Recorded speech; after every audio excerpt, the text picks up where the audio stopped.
అండి, welcome back to our channel. ఈరోజు మన రెసిపీ వచ్చేసి ఆవకాయ అండి. ఆవకాయ పచ్చడి ఎలా పెట్టాలో చూడండి. మేము ఫస్ట్ ఆవకాయని ముక్కలుగా చేసుకొని మామిడికాయల ముక్కల్ని ఒక బౌల్లో వేసుకొని దాంట్లో సరిపడా ఆయిల్ వేసాను. అలాగే వెల్లుల్లి రవ్వలు కూడా వేసానండి కొన్ని. అంటే మన ఇష్టం, మన టేస్ట్ తగ్గట్టుగా మనం వేసుకోవచ్చు. తర్వాత మన ప్రాసెస్ ఏంటో చూద్దాం. ముందే నేను చెప్పాను కదా, ఆయిల్ వేసి పెట్టాను. నేను ఒక 1 అవర్ పెట్టుకున్నానండి. నేను ఆయిల్ వేసి అలా పెట్టేస్తాను.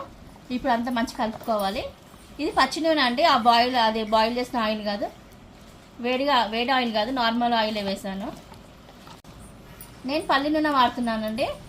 ఇప్పుడు ఇలా మనం అంతా మంచి కలుపుకున్న తర్వాత ఇప్పుడు దీంట్లో మనకు కావాల్సిన ఉప్పు, కారం, ఆవపిండి వేసుకుందాం. చూడండి, 1 కప్పు ఆవపిండి వేస్తున్నాను. నేను ఇదేం ఫ్రై చేయలేదండి, ఆవాలు నార్మల్గానే నేను పొడి కొట్టుకొని వేస్తున్నాను. రోస్ట్ చేసిన మెంతిపిండి అండి, 1 స్పూన్ వేసుకున్నాను, టేబుల్ స్పూన్.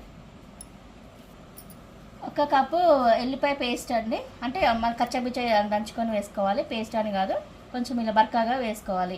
టేస్ట్ బాగుంటుంది, గ్రేవీ కూడా మనకి వస్తుంది అనమాట దీంట్లో. చూడండి, ఈ బౌల్తో నేను కారం వేస్తున్నాను. అంటే ఇదే బౌల్తోటి కొలతతో నేను మామిడికాయ తీసుకున్నాను కదా పీసెస్, దాన్ని నాకు 2 కప్పులు వచ్చింది. 2 కప్పులకి నేను 1 కప్పు కారం, అంటే మొత్తం కప్పు కాదు, సగంకి కొంచెం తగ్గించి కారం వేసుకుంటున్నాను. ఉప్పు అండి, ఇది గల్లుప్పు నేను మిక్సీకి వేసి పెట్టుకున్నాను. ఇది 1 పావు కప్పు.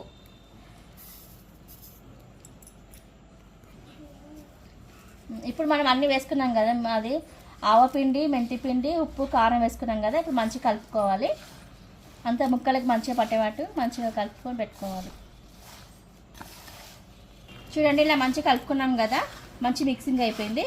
ఇప్పుడు నేను ఆయిల్ వేస్తున్నాను. నేను ఆయిల్ బాయిల్ చేయాలని డైరెక్ట్గా వేస్తున్నాను. పల్లి నూనె ఇది 2 కప్స్ వేసుకుంటున్నాను నేను. దీంతో నా కొలతలతోనే నేను వేస్తున్నాను, నాకు కప్పు నేను యూజ్ చేస్తాను కాబట్టి. ఇలా మొత్తం పచ్చి నూనె వేస్తున్నాను నేను. మీరు ఏ కొలతకి కప్పు వాడితే అది దాంతోనే తీసుకోండి, కరెక్ట్గా సరిపోతుంది.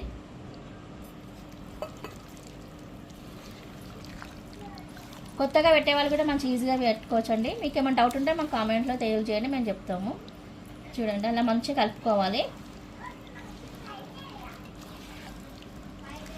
ఫుల్ వీడియో చూడండి, ఎక్కడ స్కిప్ చేయకండి. మీకు ఆ వీడియో మొత్తం మీకు అర్థం కావాలంటే వీడియో మొత్తం చూడాలి. స్కిప్ చేయకుండా చూస్తే మీకు మంచిగా అర్థమవుతుంది. చూడండి, ఇలా మొత్తం కలిపిన తర్వాత మనము జార్లోకి, అంటే గ్లాస్ జార్లో కానీ మత్తమాన్లో కానీ ఎత్తి పెట్టుకొని 3 days తర్వాత మళ్ళీ మనము మంచిగా కలుపుకోవాలి.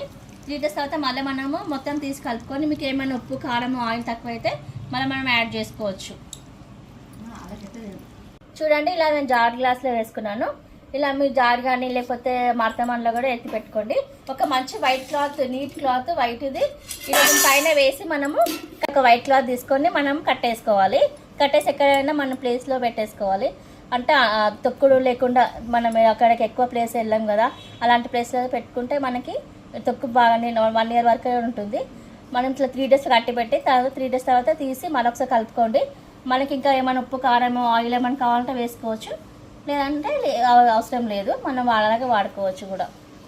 చూడండి, ఒక నీట్ క్లాత్ తీసుకొని, ఇట్లా వైట్ క్లాత్ తీసుకొని ఇట్లా కట్టేసుకోవాలి. కట్టేసి మనం 3 days తర్వాత మనం ఓపెన్ చేసి చూసి మనకేమో మనం తగ్గితే మనం మళ్ళీ యాడ్ చేసుకోవాలి. ఇంకా అంతే, తినడానికి రెడీ అయిపోయింది ఆవకాయ పచ్చడి.